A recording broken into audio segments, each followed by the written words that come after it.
Boa noite a todos.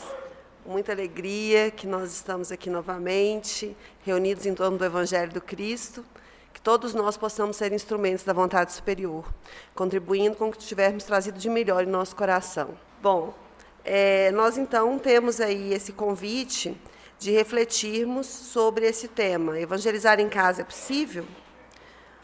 Antes da gente ir para a resposta possível, ou uma possibilidade de resposta, nós vamos, primeiro, passar por umas ideias que, quando a gente ouve o termo evangelizar ou evangelização, imediatamente nós pensamos nas crianças que estão aqui no 3º e no 4º andar, na tarefa da evangelização infantil. Então, eu vou começar falando um pouquinho sobre o que é essa tarefa da evangelização infantil, né? Essa aqui é a definição da Cecília Rocha, num livro publicado pela FEB, né? Pelos caminhos da evangelização.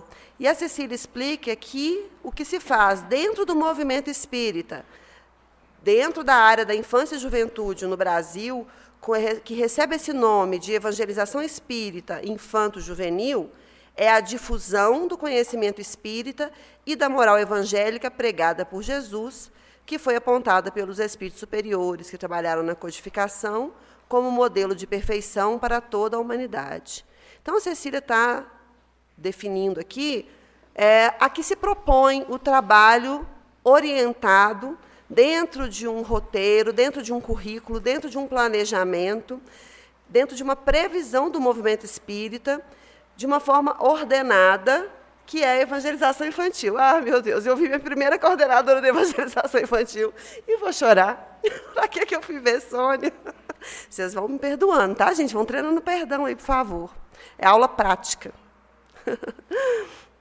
Então, esse é o trabalho, essa é a definição do processo coordenado e organizado da evangelização infantil dentro do movimento espírita. Pois bem, então esse trabalho da evangelização infantil coordenado, orientado e organizado, ele tem alguns desses objetivos aqui macros, definidos pelo movimento espírita da FEB, né? Nós sabemos que nem todas as casas espíritas estão alinhadas com os objetivos da FEB, mas a FEB ela tem um departamento de evangelização da infância e da juventude e que determina os objetivos da evangelização, que propõe um currículo de temas para a evangelização, que propõe um currículo de formação do evangelizador. Aí a nossa casa, vinculada a esse projeto, tem aqui os cursos de formação dos evangelizadores, tem as reuniões de planejamento dos temas das aulas, planejamento das técnicas pedagógicas que serão utilizadas, apesar de não precisar sermos de formação de evangelizadores para atuar na tarefa, é uma tarefa que demanda uma organização, um planejamento e um mínimo de conhecimento dessas ferramentas pedagógicas.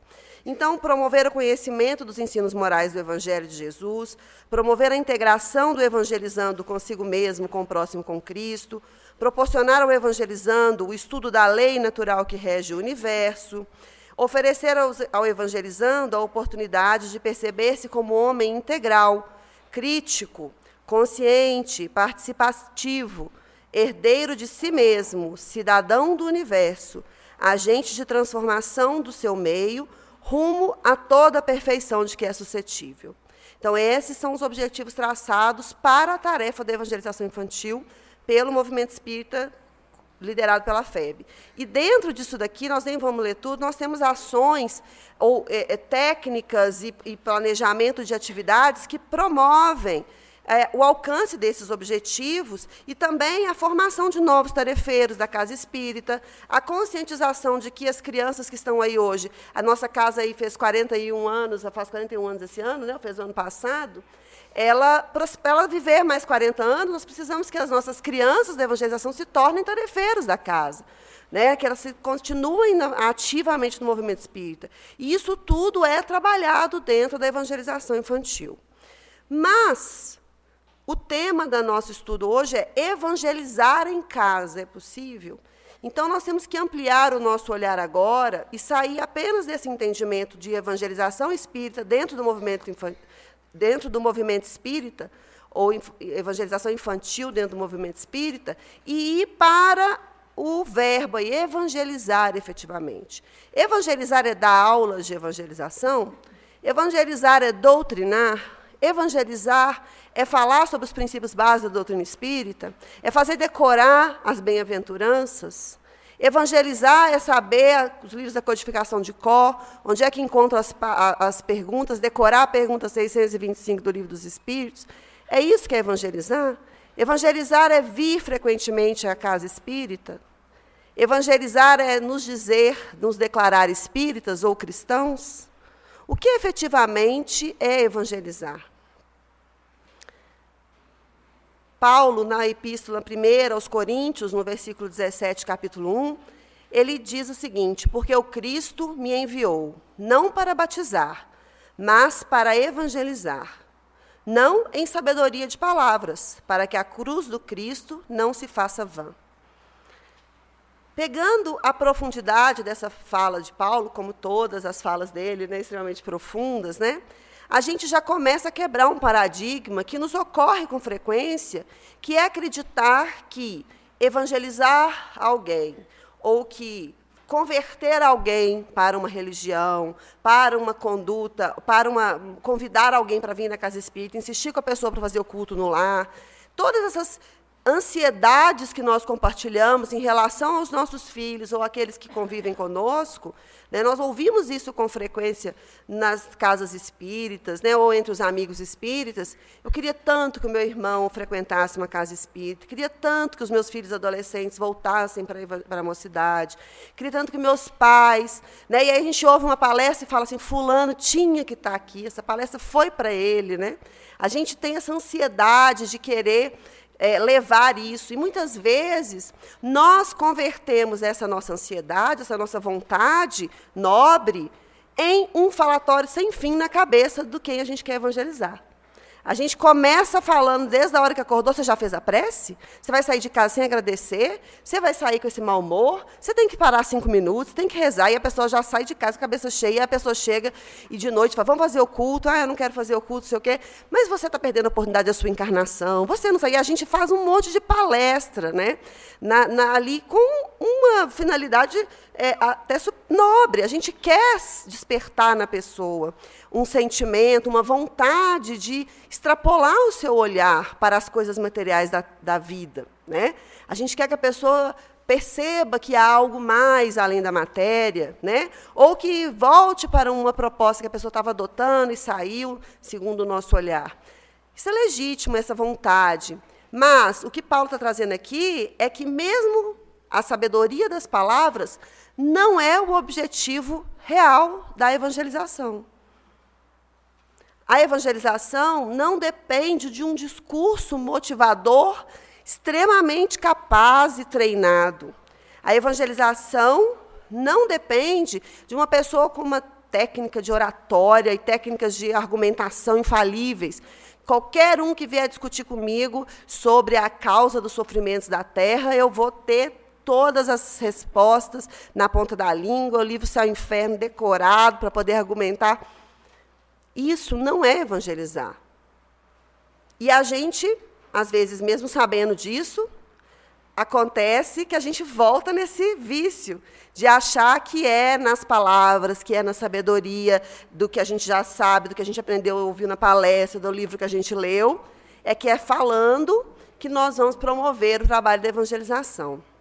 Seja com os nossos filhos, ou com qualquer um que conviva conosco dentro do nosso lar, que seja da nossa convivência familiar.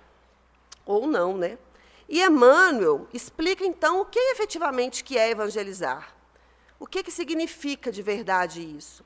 Né? E ele começa essa lição aqui, que está no livro Pão Nosso, no capítulo 138, ele começa falando como é que a gente tem no mundo diversos recursos, né, e diversas ferramentas que a gente quer usar a favor da tarefa do Cristo, mas que isso não atinge a finalidade efetiva da evangelização. E aqui, no finalzinho da lição, ele fala, então, o que é, efetivamente, evangelizar. E ele diz que, quando Jesus penetra o coração de um homem, Ou seja, se nós, que queremos evangelizar os outros, consideramos que Jesus já habita nosso coração, que Jesus já é o nosso guia e modelo efetivamente, não apenas em palavras, se nós consideramos que ele já está em nós e que nós, assim como ele dizia, né, que eu estou no meu Pai, né, que eu e ele somos um, se nós consideramos que nós estamos nessa trilha efetivamente, nós nos convertemos em testemunho vivo do bem. Nós não somos mais aqueles que falamos de Jesus. Nós somos aqueles que vivemos conforme a proposta do Cristo. Ah, mas isso aí é difícil, né? Mas então não tem ninguém evangelizando, né? Mas é aí que a doutrina espírita vem nos consolar e nos esclarecer que o verdadeiro cristão e o verdadeiro espírita é reconhecido pelo esforço que ele está fazendo, por essa boa vontade, por esse movimento consciente de, embora eu tenha errado ontem, tenha errado anteontem, antes de anteontem, em diversas encarnações, hoje eu estou determinado a agir diferente, a pensar antes de falar, a vigiar antes de responder, de reagir. Né? Vigiar e orar é um mantra que a gente deve trazer, porque quando nós estamos agindo, nós agimos de forma, deveríamos, na maioria das vezes, deliberada. Nós planejamos, nós vamos fazer isso, vou fazer aquilo, né? Eu vou, então, a Adriana até trouxe aqui, né, quando alguma coisa dá errado, né? A gente faz um plano, né? Eu vou fazer isso, né? Então, por exemplo, assim, eu vou lá na fraternidade, quando eu chegar em casa, quem está lá em casa, meu companheiro, minha companheira, meus filhos, etc., meus irmãos já vão ter arrumado a cozinha, eu vou chegar em casa, vai ter um lanchinho preparado para mim, eu planejo tudo que eu vim para a evangelização, quando deixei lá mais ou menos ajeitado. Aí, quando eu chego e nada está do jeito que eu planejei, eu reajo. Eu reajo a algo que não saiu conforme eu tinha planejado. E essa reação, ela diz muito mais sobre nós mesmos, quem nós realmente somos ainda, do que o que nós planejamos. A forma como a gente reage ao não planejado. É porque é nesse momento que a gente deixa florar de dentro de nós o que tem de maior quantidade dentro do nosso coração.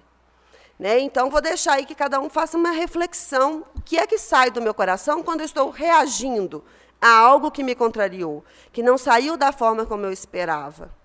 Né? Então, o nosso esforço de vigilância para não apenas planejarmos bem as nossas decisões, as nossas atitudes, o nosso dia, mas reagirmos àquilo que não sai conforme a gente esperava, ao imprevisível, né, Adriana? Quando as coisas não acontecem do jeito que a gente queria. Nesse esforço sincero é que se reconhece o verdadeiro cristão, quando ele luta contra esses sentimentos. Né? Tem uma historinha que envolve Bezerra de Menezes, que ele encontrou com um tarefeiro espírita, né? E o tarefeiro diz para ele assim: olha, eu estou abandonando a doutrina. Eu estou abandonando a doutrina porque é difícil demais, eu não consigo deixar de julgar os outros, eu ainda sou muito maledicente, as minhas imperfeições gritam muito alto, e eu sou preguiçoso, e etc. Eu não posso ser espírita. Com todos esses defeitos, não tem condição de eu ir lá participar de uma reunião espírita, participar de uma tarefa espírita. E o Bezerra de Menezes disse para ele assim: mas eu também. Claro que ele assustou, né? Eu também sou isso tudo que você falou, eu também estou cheio de imperfeição. Mas se antes de entrar no movimento espírita, eu era super afinizado com esses comportamentos e buscava esse tipo de comportamento vicioso, agora que eu tenho a consciência desperta, eu corro deles. Eu me vigio, eu tento não fazer assim. Então, todos nós aqui estamos na jornada do aprendizado. Todos nós estamos nessa jornada. E é o esforço sincero em permanecermos vigilantes e atentos à nossa conduta nessa jornada que nos torna, ou que nos gabarita, a podermos abraçar esse título. Né? Só que não é só um título. Ele demanda uma vida segundo essa proposta. né, ou de esforço de vida dentro dessa proposta. E é nesse processo de vivermos o Evangelho com a nossa própria vida, né, com o nosso próprio esforço, é que aí a gente consegue evangelizar efetivamente qualquer pessoa que seja. Não é com o que a gente fala, é com o que a gente faz, é como a gente age. Né? Tem muitos vídeos rodando na internet aí sobre crianças, né, que estão seguindo adultos, já viram? Aí o adulto está no telefone, começa a xingar, gesticular, e a criança atrás dele fazendo a mesma coisa. Aí tem um adulto que me parece que está fumando, e etc., e a criança imita o gesto dele. Né? Eu acho que até uma propaganda. E aí a gente, né, esse mesmo adulto pode falar para a criança assim, você tem que ter paciência, não pode brigar com o coleguinha, não bate no coleguinha da escola, não pode morder. Né? Mas a gente fala isso, mas a gente briga no trânsito, xinga o vizinho que fechou a nossa garagem, né? E etc, etc. E a criança, muito mais do que ouvindo o que a gente está falando, ou os nossos parentes da casa, muito mais do que ouvir a nossa evangelização pobre por palavras, ele está vendo as nossas atitudes. Né? Então, aquele nosso companheiro do lar, né? Que a gente que a gente gostaria muito que ele estivesse se despertando para as realidades do espírito, ele vai se sentir convidado a conhecer um pouco mais da nossa proposta de conduta quando essa proposta de conduta começar a fazer diferença na nossa vida. Quando nós começarmos a nos comportar como pessoas melhores. Quando a gente que está pronto para poder explodir em qualquer desavença, etc. Quando as pessoas que estão acostumadas a nos ver dessa forma, nos veem parando um segundo e fazendo... E saindo do lugar para não brigar, a pessoa vai falar assim, primeiro ela acha que tem alguma coisa errada, né? Fulano está doente, porque ele não brigou, deve estar com algum problema. E ele percebe que esse esforço se repete, ele vai perceber que tem alguma coisa certa com fulano, que tem alguma coisa diferente. O que será? O que será que está acontecendo com ele? Quando ele percebe que a gente que estava sempre com o discurso do julgamento na ponta da língua, com todos os argumentos prontos para recriminar a conduta da pessoa, dizer que ela não está de acordo com a lei de Deus, que ela está perdendo a oportunidade da encarnação, nananana, quando ela perceber que a gente está muito mais compreendendo e respeitando a jornada e as decisões individuais da pessoa, embora não concorde com as atitudes, a gente respeita o direito da pessoa. Aqui eu estou falando de pessoas adultas, tá, gente? A gente respeita o direito da pessoa de ser quem ela quer ser, ela começa a perceber que tem algo de bom, de diferente para melhor na gente. E é este o único movimento efetivo de comprometer um outro coração para conhecer o Evangelho efetivamente. Não apenas ditar lições que vão fazer com que a pessoa decore ou não, né? Mas que ela nunca perceba a transformação efetiva que aquela mensagem pode trazer para dentro da pessoa. Né? E quando a gente fala em crianças, na evangelização dentro do lar de crianças, nós estamos, então, falando de um processo muito maior do que o que acontece aqui durante 1h30 por semana, na tarefa de evangelização infantil. Extremamente nobre e importante e fundamental a tarefa de evangelização infantil, por diversos motivos, como, por exemplo, eu disse aqui, a formação dos novos trabalhadores da casa espírita, a criação de vínculo de grupo saudável dentro da juventude, né? Uma turma, nós sabemos que o jovem tem essa necessidade de ser aceito pelo grupo. Se ele está participando de um grupo com valores saudáveis, ele vai buscar ser aceito por um grupo de valores saudáveis. Se ele está fazendo parte de um grupo de valores equivocados e deturpados, e ele quer corresponder à imagem do grupo, né, o modelo dele é outro. Né? Então, é importante a convivência dentro da evangelização infantil, dentro da mocidade espírita, é fundamental. Né, que nós apresentemos esse modelo positivo para as crianças.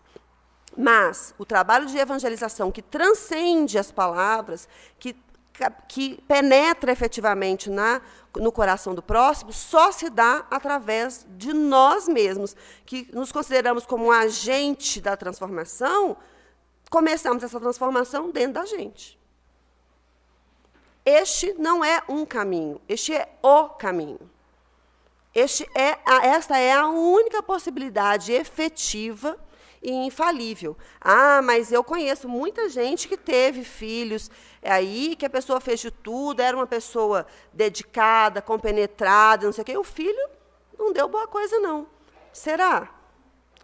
Com o nosso conhecimento da doutrina, com a nossa confiança, a nossa fé fortalecida em Deus, nós já sabemos que nós não temos como saber qual era o projeto da encarnação de uma pessoa, quais eram os compromissos dela ou os objetivos daquela encarnação, não sabemos da história pretérita dela, e, de repente, né, o meu pai ele costuma falar assim, nossa, a pessoa matou 5 pessoas nessa encarnação, uma encarnação perdida, enquanto os mentores estão lá vibrando, porque na última ele matou 200, e ele está melhorando e matou só 5.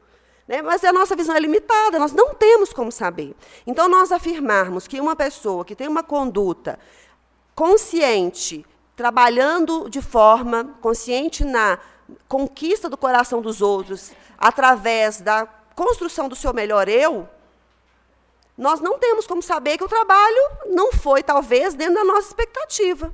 A gente queria que tivesse, né, dos filhos ali, da geração seguinte, saído um futuro dirigente da casa espírita. Né? Levei meu filho na evangelização desde bebê, e hoje ele não quer saber mais. Mas nós não sabemos quais eram as dificuldades daquele espírito. E, de repente, aquele nosso esforço todo foi o suficiente para que ele, pela primeira vez, tivesse pensamento do tipo, a minha mãe ou meu pai não aprovaria essa conduta. Ele pode não ir para a casa espírita nunca, pode não frequentar nenhuma religião, mas se fizermos com que ele reflita que talvez aquela conduta esteja errada, que talvez o melhor não fosse ele agir daquela forma, se ele começa a refletir, isso pode ser uma grande vitória que a gente, na nossa visão ainda limitada pela carne, não temos como alcançar. Então, essa nossa vontade de que os resultados, que os frutos da nossa semeadura sejam expressivos e abundantes ali dentro de uma jornada encarnatória, é um pouco até de orgulho, de vaidade da nossa parte, achar que nós seremos capazes de fazer isso. Visto que o Cristo próprio veio há 2000 anos e os frutos ainda estão aí na luta, né, para poder se fazerem vistos. Então, nós precisamos de, ao mesmo tempo, abraçar com responsabilidade essa tarefa de sermos agentes ativos da construção de melhores versões de nós mesmas e educar aqueles que estão sob nossa responsabilidade, principalmente na posição dos filhos, abraçar isso com seriedade e responsabilidade, mas, ao mesmo tempo, desenvolver, fortalecer a nossa confiança de que o tempo do desabrochar, o tempo da colheita, não pertence a nós. Não pertence a nós. Então, se é assim, reforça uma ideia que eu tinha de que não adianta levar a criança na evangelização. É melhor deixar que na vida adulta ela resolva, porque se não adianta, se não é isso, né? Mas o que os Espíritos nos ensinam no Livro dos Espíritos é que há uma razão para existir a infância na Terra. Se não precisasse de uma fase da vida onde somos mais suscetíveis mais maleáveis, mais abertos a escutar as influências dos nossos pais, daqueles que nos amam, se não houvesse essa facilidade, essa possibilidade, não haveria o período da infância na Terra. Há um objetivo para esse período da infância. Há uma razão de ser. Né? E é o que os Espíritos nos respondem. Né? O objetivo da infância é esse. E se nós somos responsáveis por espíritos nessa encarnação que vão passar pela infância, que passaram pela infância conosco, é porque, dentro desse objetivo da infância, de que o ser receba as melhores influências possíveis, essa responsabilidade é daquele que é o seu orientador naquela encarnação. No Evangelho segundo o Espiritismo, nós temos um item, né, no capítulo 14, que é ditado pelo Santo Agostinho, que é muito esclarecedor nesse sentido, né? E ele diz: ó espíritas, compreendei agora o grande papel da humanidade. Compreendei que, quando produzis um corpo, a alma que nele encarna vem do espaço para progredir. Não é a pergunta 132 do Livro dos Espíritos lá, qual a finalidade da encarnação, né?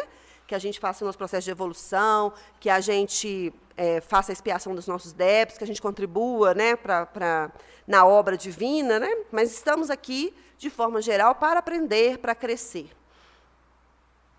Interai-vos dos vossos deveres e ponde todo o vosso amor em aproximar de Deus essa alma, tal a missão que vos está confiada e cuja recompensa recebereis se fielmente a cumprirdes.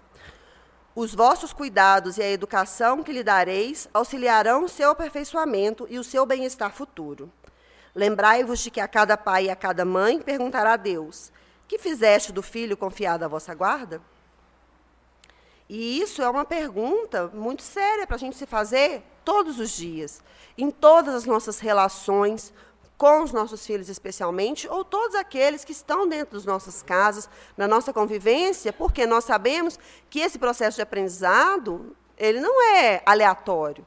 Todos os nossos contatos, as nossas convivências, têm uma razão de ser. E se nós estamos numa posição de maior esclarecimento do que aquele que está convivendo conosco, é porque há algo de nós que pode ser útil para o crescimento dele, assim como há algo de útil para nós na convivência do outro, seja a paciência, seja a tolerância, seja a compreensão, o não julgamento, a caridade, né? E então, nessa tomada de consciência que nós, como pessoas que queremos ter esse abraçar, né? Olha, sou cristão, sou espírita, quero ser melhor efetivamente, nós não podemos distrair desse trabalho hora nenhuma. É um trabalho que demanda vigilância constante. Porque quando a gente não sabe, não, mas vou deixar para preocupar isso, essas coisas de espírito é muito complicado, eu mesmo tenho dificuldade, vou deixar quando ele for mais velho, etc. Quanto tempo será que essa criança vai estar planejada a encarnação dela? Será que ela está planejada para viver 80 anos?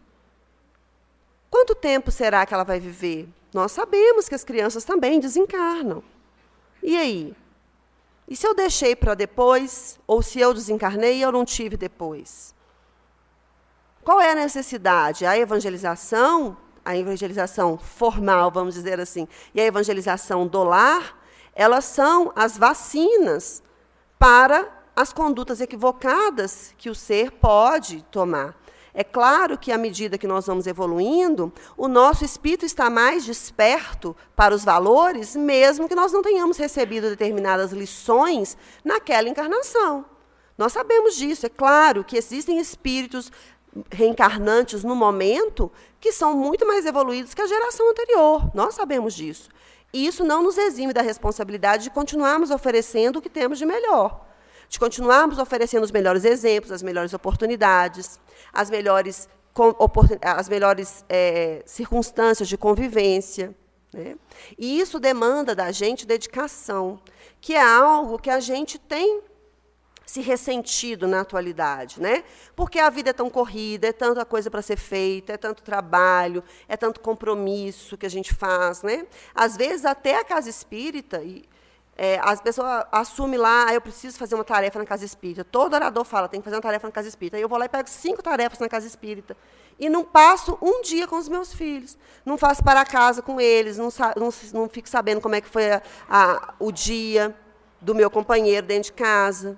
Né? Os nossos maiores deveres são com aqueles que estão conosco no núcleo familiar em que a gente está incluído. Né? A gente não pode se distrair dessa responsabilidade com desculpas de que estamos abraçando outros compromissos. Né? Esse trabalho é o mais importante, vamos dizer assim, né? Fora da gente, é com essas pessoas que estão ao nosso redor. O primeiro, mais importante, é dentro da gente. E depois é com esses espíritos que estão ao nosso redor. Né? Então, nós temos que ter essa consciência. Mas é tão difícil, eu não consigo me aproximar. Tenta. Mas ele não me ouve. Fala, chama, dá carinho, não ouve, abraça. Não quer fazer nada comigo? Vai fazer uma coisa com ele, vai aprender a jogar videogame. Porque se a gente não entrar no mundo, às vezes, dependendo da forma como a pessoa está, né, dentro daquela realidade, a gente não consegue tirar ela de lá sem ir lá e mostrar para ela que a gente está efetivamente próximo, que a gente compreende, que a gente aceita a pessoa da forma como ela é.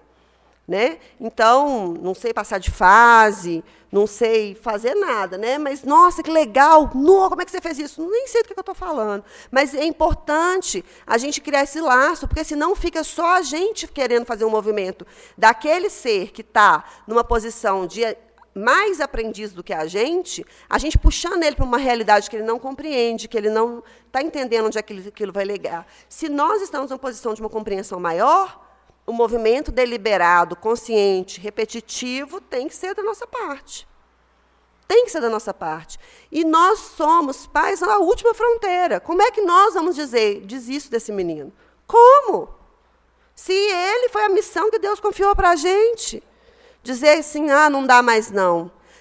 Pode ser que na vida adulta nós não tenhamos mais nenhum tipo de influência física, nem proximidade física com aquele filho. Pode ser.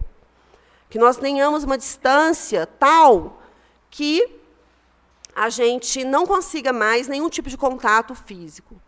Ainda assim, a prece repetitiva, a nossa vontade de transformar, a nossa vontade de servir os filhos dos outros, imaginando que todo esse serviço se reverbera em favor de nós mesmos, em favor daquele filho que a gente ainda não consegue alcançar.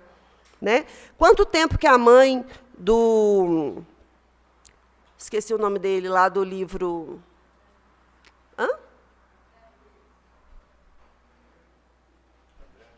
Não, a mãe do... que ficou 800 anos, ele lá no umbral, lá, revoltadíssimo, e ela falou assim, olha, agora ele... Gregório, obrigada. Agora eu estou percebendo que ele está cansando do mal. Ele está ficando entediado. 800 anos lá, persistindo, insistindo, mesmo não sendo mãe na terra, mas por laços de afeto efetivo. Né? E, às vezes, por 2 malcriações do menino no dia, a gente vai dormir brigado, né? Não conversa com ele, desiste desse menino. Né? Esse não pode ser o tipo de trabalho que a gente desista. Não pode. Esse é o nosso compromisso. E essa é a forma de evangelizar através da construção desses laços efetivos. Né? E esse sentimento da gente ouvir e não julgar, da gente ser acolhedor, da gente perceber... porque assim, a gente tende a achar que as novas gerações estão corrompendo os nossos valores. Tudo que a gente tinha de valor, a nova geração está destruindo. Mas essa música, mas isso, etc. Pode ser que seja chocante para a gente mesmo. Mas, se eu rechaçar aquele comportamento, eu posso estar rechaçando o pacotinho, porque, às vezes, a identidade da pessoa que está em formação, né, daquele ser, ele ainda não tem muita noção efetiva da sua identidade. Ele se identifica com um grupo.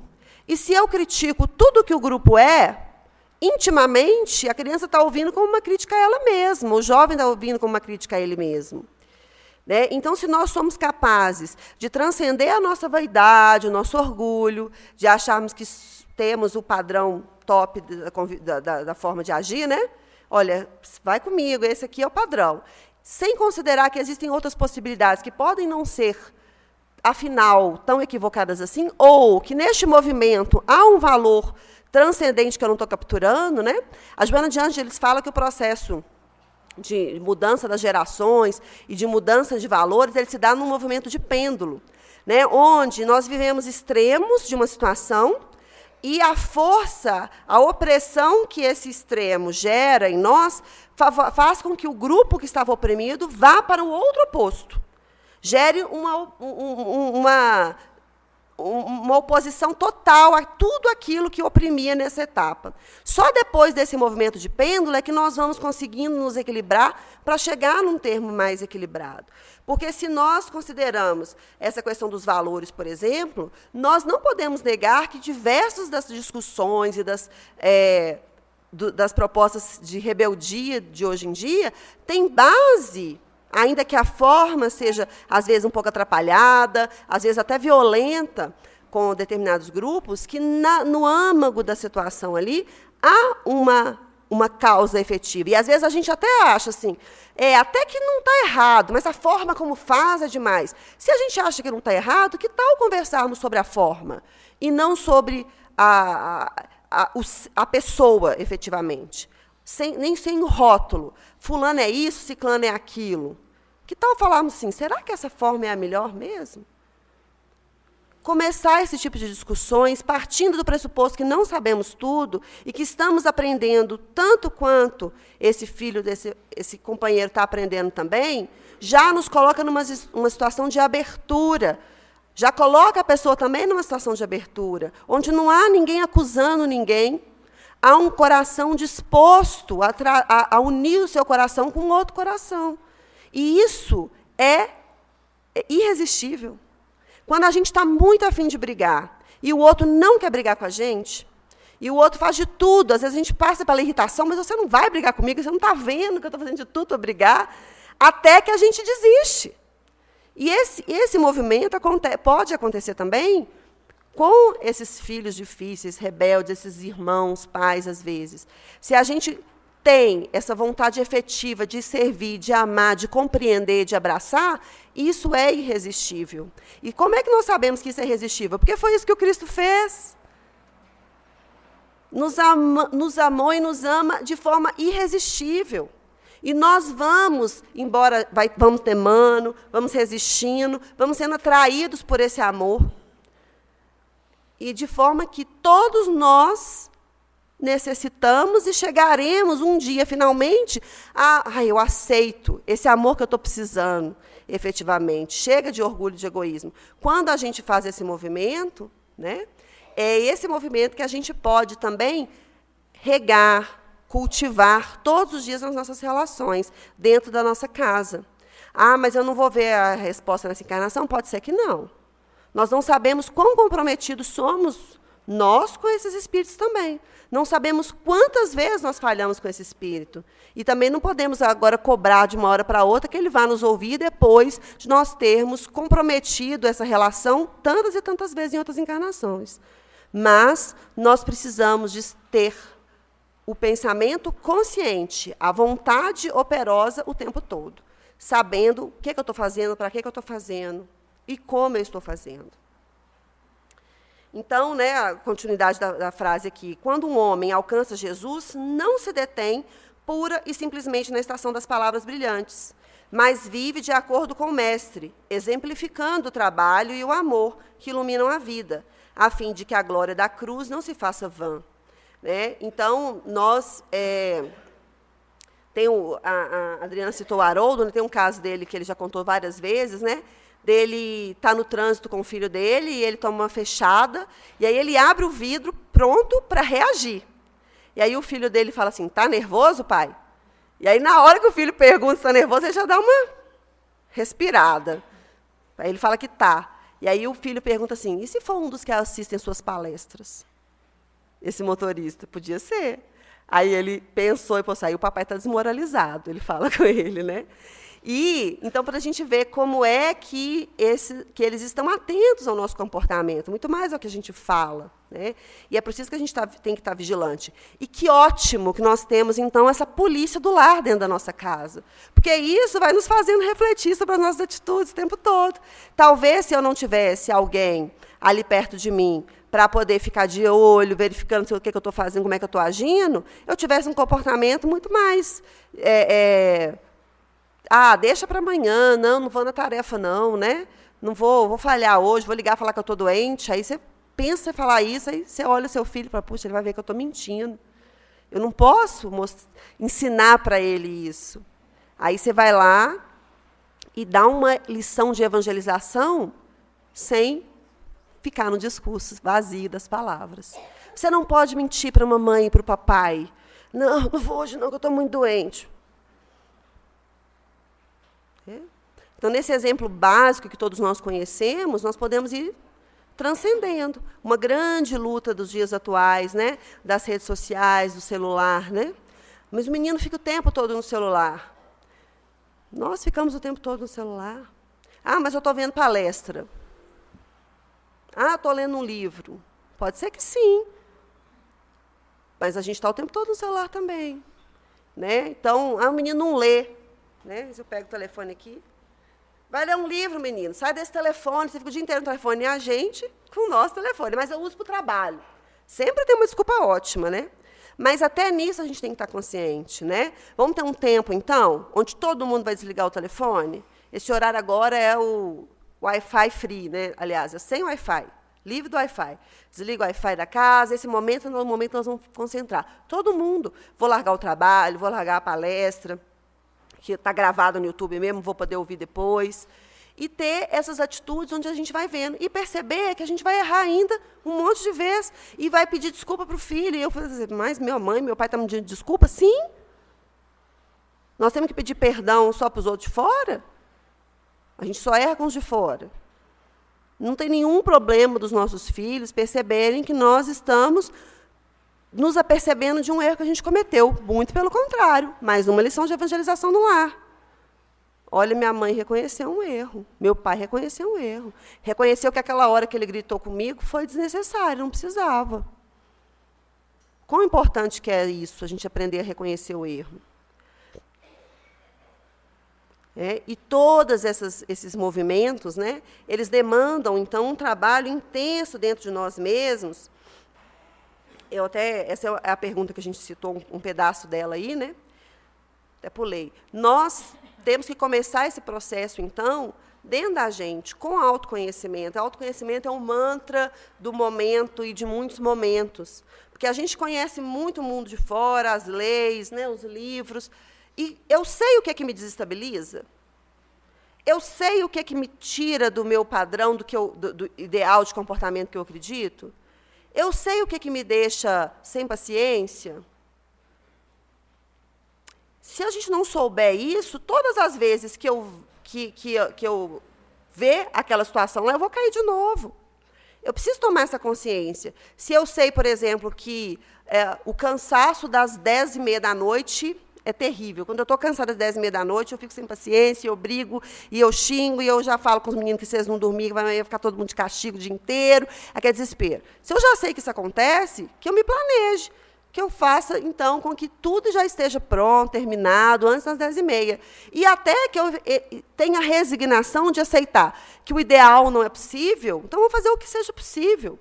Né? E aí eu também tiro um pouco dessa pressão do ideal, porque eu planejei, porque tinha que terminar isso tudo hoje, não sei o quê. E nesses momentos de autoconhecimento, de previsibilidade um pouco do que é que me desequilibra, me desestabiliza, eu vou tentando atuar de forma preventiva.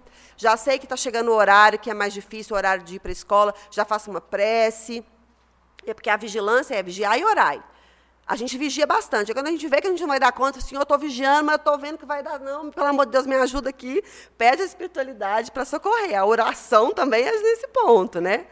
Mas só que a gente só vai orar para isso se a gente souber que isso é um problema para nós. Se a gente tiver essa noção, essa percepção do nosso verdadeiro eu, dos nossos impulsos. Mais uma pergunta mantra, né, dos espíritas, a pergunta 919, né, onde Santo Agostinho dá aquela lição da nossa reflexão no final do dia. Aquilo é uma lição de autoconhecimento, não é isso que os espíritos respondem? Conhece-te a ti mesmo, né? O meio mais eficaz, né? Como é que a gente faz para evoluir e vencer as más inclinações? Eu não lembro do detalhe da pergunta, né? Mas é mais ou menos isso, e a resposta é: um sábio da antiguidade já disse, conhece-te a ti mesmo, e depois Santo Agostinho vai lá e lista algumas ações práticas. Né? Então, a gente adora ver post, assim, 10 coisas práticas para você fazer isso assim, hoje mesmo. Né? Então, tem lá, a pergunta 919 lições práticas para evoluir hoje mesmo, não deixe para amanhã sua evolução. E tem lá uma listinha. Reflexão no final do dia de autoconhecimento. Perguntar a si mesmo como é que foi seu dia, como é que foi suas atitudes, que hora que eu fiz bem, que hora que eu não fiz tão bem, que horas que se eu fui instrumento de sofrimento de alguém, se eu causei dor, se, pelo contrário, eu fui alguém que estava buscando servir. E, nesse movimento consciente, é que nós vamos fazendo o processo da evangelização. Mesmo que, se eu estou no processo consciente de me transformar num ser humano melhor, automaticamente eu também estou efetivamente evangelizando. Não em sabedoria de palavras, né? Para que a cruz do Cristo não se faça vã. Evangelizar com a minha vida, evangelizar com a minha existência, com o meu esforço deliberado, a atingir uma finalidade. Né? Nós planejamos tanta coisa, né, na nossa vida, nossa carreira, planejamos a aquisição dos nossos bens materiais, né, da nossa casa, etc.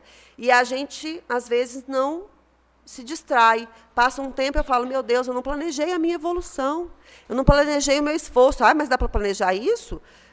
Dá, pelo menos, para tomar consciência de como é que está andando esse processo, que é essa liçãozinha lá do Santo Agostinho, por exemplo. Todos os dias fazer uma autorreflexão. Todos os dias falando, será que hoje eu falei mais na cabeça de quem eu queria evangelizar do que fiz efetivamente um processo de reflexão íntima, de conduta? E nesse processo aí, quando eu tomo essa consciência, no dia seguinte eu já estou mais desperto para aquilo lá. Né? Todos os dias, no dia seguinte, eu acordo mais desperto, mais predisposto a agir de uma forma diferente. E aí, sim, nesse movimento e nessa consciência de que evangelizar não é fazer discursos inflamados e muito bem embasados doutrinariamente e dentro do Evangelho, e voltei no Velho Testamento e embasei, evangelizar não é isso. Evangelizar é eu construir uma melhor versão de mim mesma. E essa melhor versão de mim mesma ser irresistível para aquelas pessoas que nos amam, que estão ao nosso redor, que nós amamos. E aí eles, sim, se serão convidados a partilhar conosco dessa proposta de melhor construção de seres humanos que também construirão um mundo melhor que a gente tanto espera. Eu agradeço a oportunidade e espero que a gente saia daqui todo mundo engajado nessa missão da evangelização. E é fazer propaganda, tá, Ju? Tem vaga para evangelizador infantil, tá, gente, também aqui na tarefa. Que tem umas coisas que ajudam a gente em casa também.